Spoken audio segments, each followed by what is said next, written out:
Chevy Colorado 5-cylinder rebuild. We're going to do a 2-cylinder conversion today though. First we're going to take our Datu Putti lube and we're going to pour it all over the piston to help ease installation. Now I learned a little trick that you don't need a piston ring compressor if you just have a big fucking hammer. So you go ahead and smash the piston in. Okay, there's one.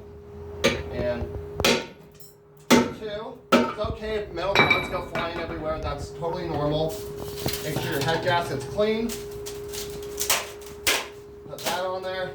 Take your cylinder head. Install that. Up. Hold on. Make sure it's down all the way. There you go. Put some more Dr. Putti on there.